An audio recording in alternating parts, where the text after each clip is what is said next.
Boa noite! Começando mais uma vez o nosso programa Vida na Trilha. Muito obrigada por você eleger esse espaço aqui comigo como algo importante para você. Obrigada pelos seus 30 minutos, de sua atenção, do seu tempo. E eu espero que ao final desse encontro de hoje você tenha aquela sensação de que valeu a pena. O Vida na Trilha tem esse propósito de dividir com você reflexões, instrumentos, dicas práticas para uma vida no eixo, uma vida mais equilibrada, uma vida na trilha. Uma vida até que se descarrilha, uma vida até que se desequilibra, mas que tem a habilidade e a agilidade de voltar rápido para o eixo. E aqui eu quero dividir com vocês reflexões de organização, de planejamento, também de autoconhecimento, de espiritualidade, de agilidade emocional. E para dividir o tema de reflexão de hoje, eu gostaria de contar uma história para você, muito simples, mas muito rica de aprendizados. E a história é assim: um navio americano grandioso estava passeando aqui nos mares do Brasil. O capitão estava no seu momento de jantar, quando um subalterno vem ao seu encontro e diz: Capitão, avistamos uma luz a 2 milhas daqui. O capitão pergunta: móvel ou fixa? Ele disse: fixa. Deu o comando de que o outro navio desvie 2 graus da nossa rota de colisão. O subalterno foi, deu o comando, obedeceu a ordem e assim disse: orientamos que desviem 2 graus da nossa rota de colisão. Uma voz veio de retorno: damos o comando para que vocês desviem 2 graus da nossa rota de colisão. O subalterno veio ao capitão e disse: capitão, nossa ordem não foi acatada. Nós é que recebemos uma ordem de desviar a rota. O capitão estranhou e disse: pela segunda vez, deu o comando de que desviem 2 graus imediatamente, porque o comando vem do maior navio de guerra americano. Assim fez, o subalterno deu o comando, dizendo que a voz vinha, o comando vinha do maior navio de guerra americano. Diante disso, a voz veio em retorno: damos o comando para que vocês desviem 2 graus da nossa rota de colisão. O capitão recebeu novamente o subalterno e o subalterno disse: nosso comando não foi acatado. O capitão, já com raiva, se sentindo extremamente insultado, humilhado, se levantou, pegou o alto-falante e disse: quem fala aqui é o brilhante capitão William Isaacs. E eu falo do maior navio de guerra americano. Desvie imediatamente 2 graus da nossa rota de colisão. Um momento de silêncio, veio uma voz de retorno: quem fala aqui é o Zé, e eu falo do farol. Desvie agora mesmo, senão a gente vai se bater. Então, assim termina a história. E o que a gente pode tirar de reflexão dessa história? Eu gostaria de dividir com você alguns pontos que me chamam a atenção dos 3 personagens. O primeiro personagem, o capitão.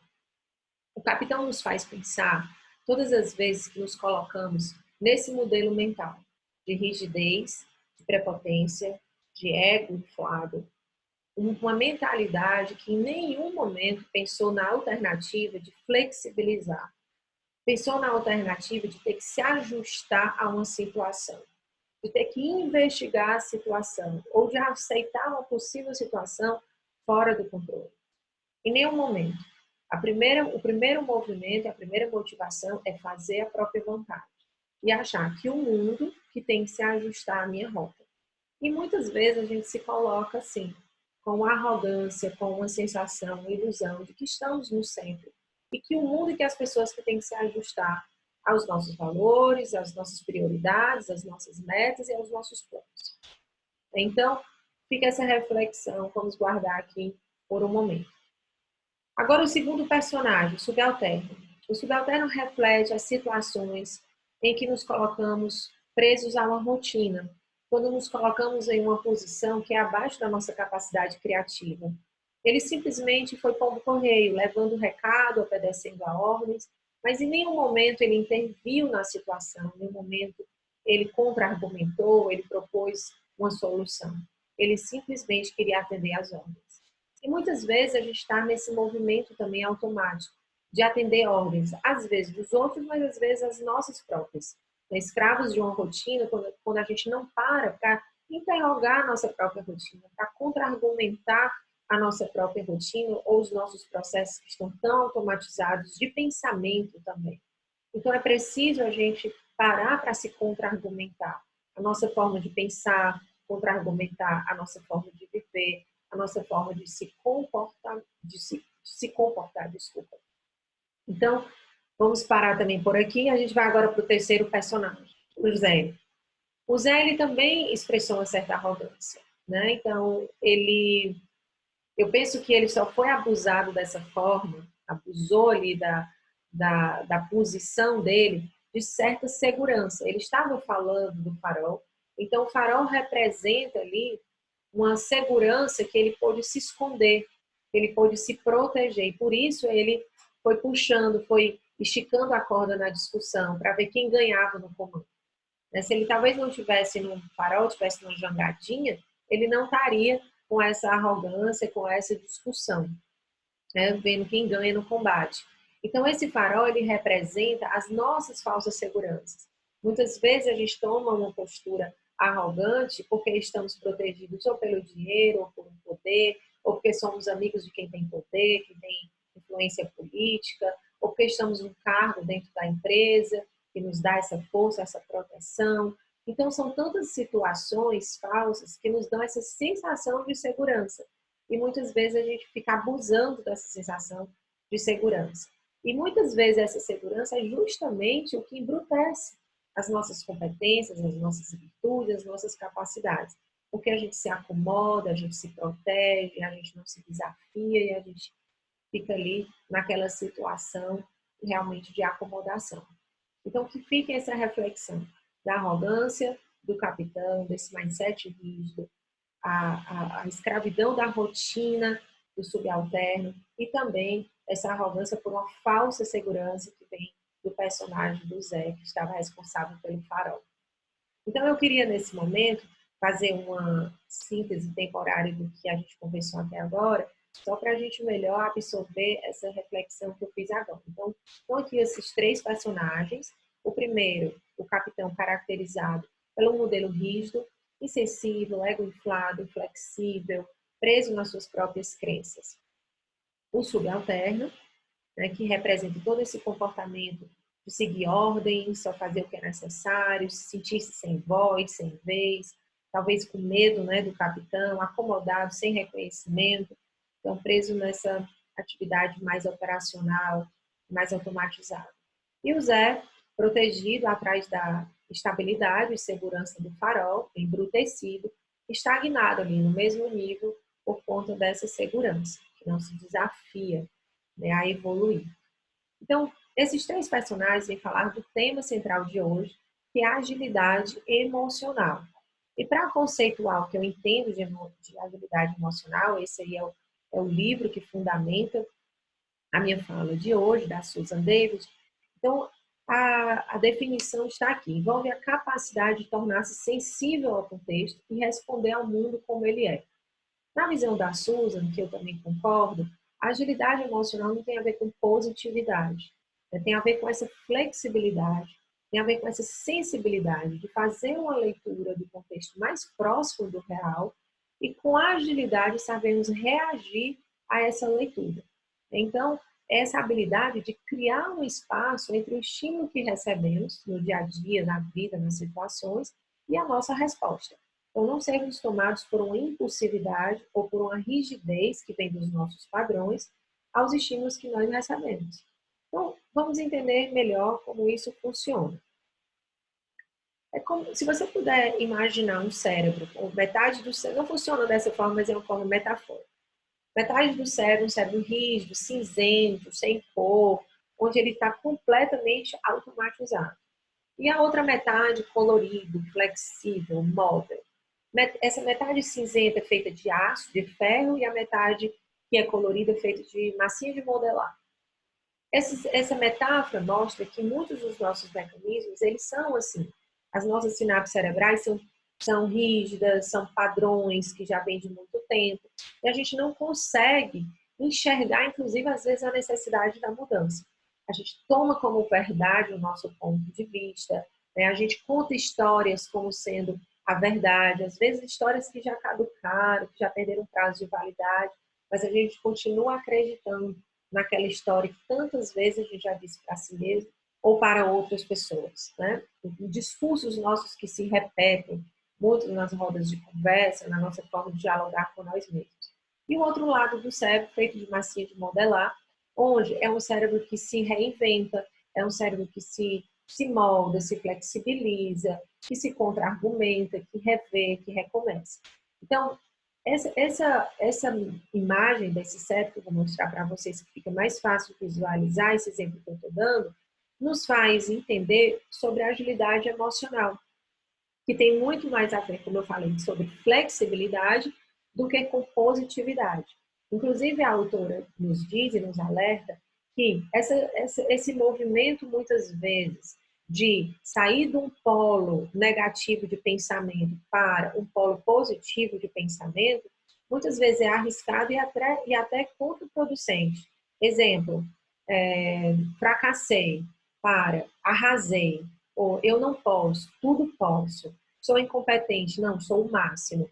Esse trabalho mental de trazer um pensamento de um polo para o outro, muitas vezes não funciona e vai até contra o fluxo do que realmente podemos produzir na vida, porque não são reais. Então, a agilidade emocional não é trabalhar com os opostos, mas é trabalhar uma flexibilidade para encontrar os tons de cores aí que tem entre o preto e o branco, os tons de cinza, as diversidades da paleta de cores, onde a gente possa encontrar alternativas de pensamentos, mas que sejam dentro da esfera do real, né, do que se aproxima da realidade do contexto.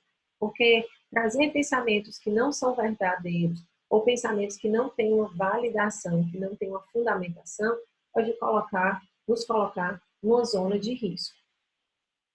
Então, avançando, eu gostaria de colocar esse pensamento aqui do Viktor Frankl, que muitos de vocês sabem que eu sou extremamente fã assim, dos pensamentos dele, da forma dele de pensar.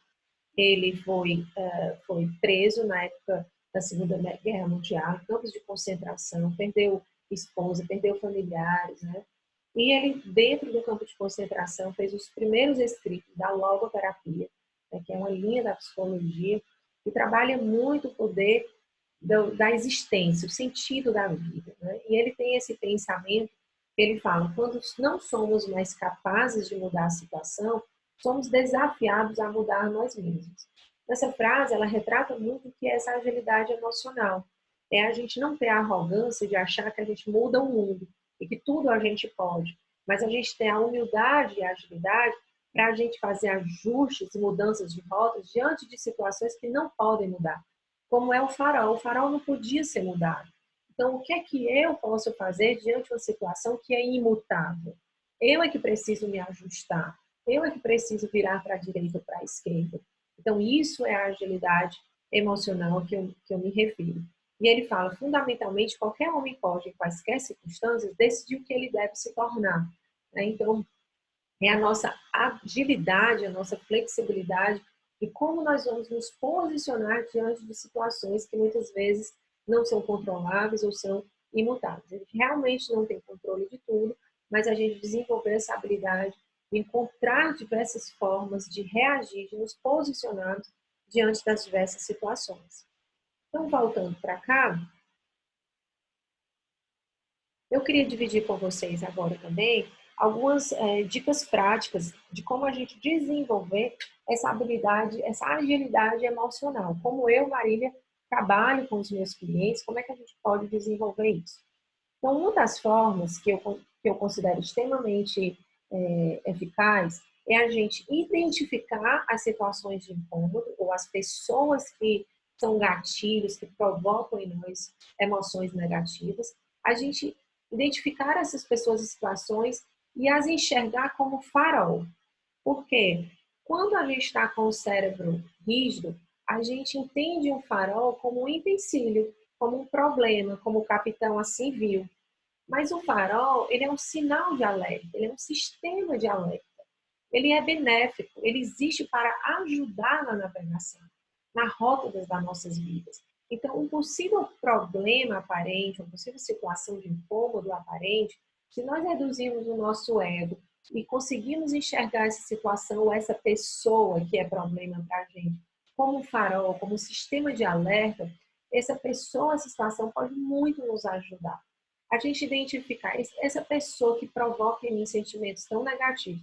Que sinal de alerta ela está alertando, ela está sinalizando? Então, a gente identificar isso e conseguir nomear essas emoções que são provocadas, né? Então, me ajuda muito. Quando eu tenho uma pessoa que me incomoda presente no ambiente, uma situação difícil, eu penso internamente, isso é um novo farol. É um farol no momento que está me ajudando, assim como uma febre no corpo sinaliza algo de errado, essa situação, essa pessoa é como um farol que está me sinalizando que tem alguma coisa errada aqui por dentro, que eu preciso, sem me julgar, mas eu preciso identificar que sistema errado aqui, inadequado, é esse interno que eu preciso modificar. Então, primeiramente é isso, eleja essas pessoas, identifique e as considere farol na sua vida, um sinal de alerta.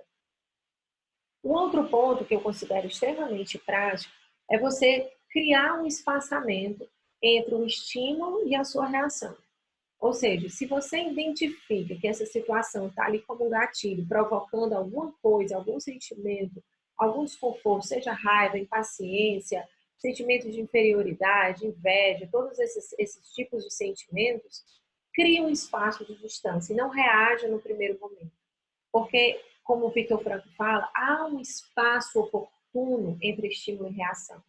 E esse espaço oportuno é a nossa grande oportunidade de evolução, de maturidade, de acerto. Eu vejo que muitas vezes as pessoas colocam muito foco assim num plano de ação, mas não desenvolve a capacidade de reação adequada. Essa é mais perigosa, trabalhar as reações emocionais. E isso a gente treina criando esse espaço. Né? O espaço é um espaço de verdade. Se você está num momento que você está se sentindo fragilizado, primeiramente silencia, se distancia do ambiente, procura um distanciamento, não reage no primeiro momento. Não é fácil, porque o nosso sistema emocional é muito forte, ele é muito rápido, muito mais rápido do que o nosso sistema racional, inteligente, ponderado. Então ele parte na frente, depois é que o nosso sistema racional chega. Então, para isso é preciso treino, de travar um pouco, de fazer esperar um pouco, nem que sejam segundos, já vai ter uma nova reação. Né? É mostrado através de pesquisas da neurociência que 6 segundos já faz diferença. 6 segundos de afastamento. Tem um professor que se chama William Sachs, ele é responsável pela qualidade do diálogo, numa disciplina que é a qualidade de diálogo, no MIT. Ele tem um livro, inclusive, que se chama Dialogue, na verdade, diálogo, né? Traduzindo para o português. E ele tem uma pesquisa que ele fez com casais, onde os casais estão ali trabalhando a capacidade de diálogo e num determinado momento da sessão aquele diálogo toma-se um fervor muito grande de briga, de discussão, de conflito. E ele propositadamente faz uma interrupção, dizendo, parem um pouco porque eu estou gravando e deu problema na câmera. Aí ele dá um pause, ele interrompe de 6 segundos e volta para a discussão. Esses 6 segundos já foi o suficiente para o casal não conseguir mais retomar aquele nível de raiva. Eles já startam o diálogo de um novo ponto, de um novo nível emocional. Então, é comprovado através de várias experiências nesse sentido que um interrupto de 6 segundos já nos possibilita ter uma reação mais ponderada. Então, fica a dica da gente dar esse espaçamento de alguma forma, né? E um outro ponto que fica de dica é a gente expandir as nossas alternativas antes da gente reagir. Então, quando a gente está, por exemplo, num processo decisório, como esse capitão que ouviu um comando de lá para desviar 2 graus, antes dele reagir, investiga a situação, levanta outras alternativas, procura saber por que essa pessoa está dizendo isso, como foi dito exatamente, se aproxima da situação. Né? E depois que você expande as alternativas, é que de fato se toma a decisão. Então, eu faço muito esse exercício aqui nos nossos diálogos de coaching, onde quando o cliente está prestes a tomar uma decisão, eu provoco uma expansão. Por exemplo, tem uma técnica de expansão que se chama matriz de reconstrução, de reestruturação, desculpa, onde a pessoa vai se posicionar, vai falar como se ela fosse outras pessoas. Então, eu pergunto, ok, se você fosse o seu líder direto, o que é que ele diria dessa situação? Se você fosse a sua esposa, o que é que ela diria dessa situação? Se você fosse o seu cliente, o seu fornecedor, o seu sócio, o que é que cada um diria dessa situação? Então, é um exercício de expansão para depois a pessoa voltar para o seu ponto de vista. Porque eis uma grande armadilha. A gente tomar decisões e a gente fazer movimentos e reações baseados só no nosso pobre e limitado ponto de vista. Quando a gente considera que o nosso ponto de vista já é a verdade do todo, já é a visão geral, já é a visão panorâmica da situação, e não é. Então, fica a dica de que para a gente desenvolver a agilidade emocional, a gente precisa ter essa capacidade de entender que o nosso ponto de vista jamais será a verdade. Não porque estamos na mentira, mas porque estamos sempre num ponto limitado de visão. Tem muitas coisas que nós não conseguimos enxergar se nós estivermos sozinhos. A gente precisa da visão de outras pessoas para conseguir enxergar a situação com uma visão mais próxima do real. Tá? Então, voltando aqui para o slide, vamos só resumir, ó, as 3 dicas. Considerar pessoas e situações incômodas como um farol, ou seja, qual é o sinal de alerta que essas situações ou pessoas estão lhe mostrando. Criar um espaço entre o estímulo e a reação e expandir antes de agir. Tá? Então, essas são as 3 dicas. E para concluir, eu gostaria de deixar para vocês 2 frases que muito têm a ver com a minha forma de pensar sobre esse tema de agilidade emocional. Como eu falei para vocês, para mim pouco tem a ver com positividade.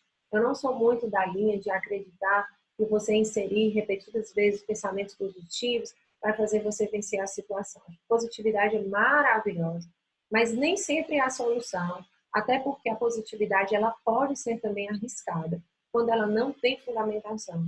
Né? E isso também é comprovado que muitas empresas, por exemplo, nos Estados Unidos, uma pesquisa do Jim Collins, fracassaram por conta de uma positividade romântica, uma positividade sem base, uma positividade só no ímpeto e na emoção, mas sem recursos, sem realidade, sem ponderação. Então, para mim, mais importante do que a positividade é desenvolver essa flexibilidade. E sempre compreender que o primeiro pensamento que me ocorre não necessariamente é a verdade. Precisa de tempo, precisa de expansão. Então, repetindo tudo que eu já falei, deixando aqui alguns pensamentos agora para sedimentar o que nós discutimos. Então, primeiro, a agilidade não tem a ver com positividade, tem a ver com flexibilidade. E a última, pessoas emocionalmente ágeis não são perfeitamente estáveis. Elas são atentas ao que sentem e tomam uma atitude rápida e consciente para redirecionar o que estão sentindo. Então, eu gostaria de concluir explorando um pouco mais sobre essa frase e, para mim, ela realmente tem muito sentido. Eu não me considero, por exemplo, uma pessoa estável emocionalmente. Eu já falei muitas vezes isso para vocês em outros momentos, que no dia eu me percebo instável. Muitas vezes eu me desorganizo emocionalmente, assim, no sentido de que eu estou super bem, mas um gatilho facilmente aciona algum sentimento negativo em mim. Sou muito sensível às emoções minhas e dos outros, do meio, né, o externo. Então, às vezes eu estou só no momento de estudo, estou assim, cheia de ideias, mas nos 10 minutos seguintes eu posso ter um contato com a pessoa que pode acionar um gatilho emocional em mim e, de certa forma, eu me desorganizo. Então, para mim, mas por outro lado, eu não me sinto uma pessoa desequilibrada emocionalmente, né? E o mérito disso que eu atribuo é por uma vida de vigilância, uma vida de atenção. Eu sempre venho repetindo nisso. Então, se você se percebe que muitas vezes você se desorganiza, tudo bem. O ruim é você não ter a habilidade de voltar novamente para o eixo. Então, para isso, é preciso silêncio, é preciso esse intervalo, é preciso essa pausa, para se compreender o que está se sentindo. Não é um processo complexo. Às vezes as pessoas, Marília, mas isso é muito profundo. Não, porque quando você ganha o hábito de sempre fazer essas paradas para se reorganizar, entra no flow. Às vezes, com 5 minutos, você já se reorganiza, né? Então, por exemplo, você viu uma pessoa e você sentiu aquela comparação, aquela inveja, se sentiu inferior, se sentiu incapaz. Você para ali 5 minutos, você entende aquela pessoa que ela é um farol, ela está sinalizando alguma coisa para você, e você redireciona o seu pensamento. E aí você começa a treinar esses pensamentos que vão fazer você fazer o tal dos 2 graus de ajustes e não ficar brigando com os faróis aí da vida que aparecem no seu caminho. Para que esse duelo de ego? Para que essa briga? Né? Vamos ter ajustes, vamos ter flexibilidade, a gente vai ser mais feliz, mais leve na caminhada da vida. Espero que hoje, mais uma vez, tenha trazido algum insight para você.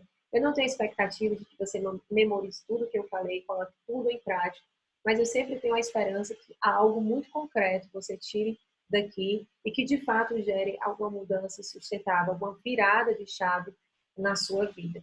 Muito obrigada por sua atenção. E se você gostou da nossa live de hoje, compartilhe com os seus amigos e, desde já, eu agradeço a sua generosidade. Até a próxima terça-feira, juntos aqui no Vida na Trilha. Uma excelente semana para você.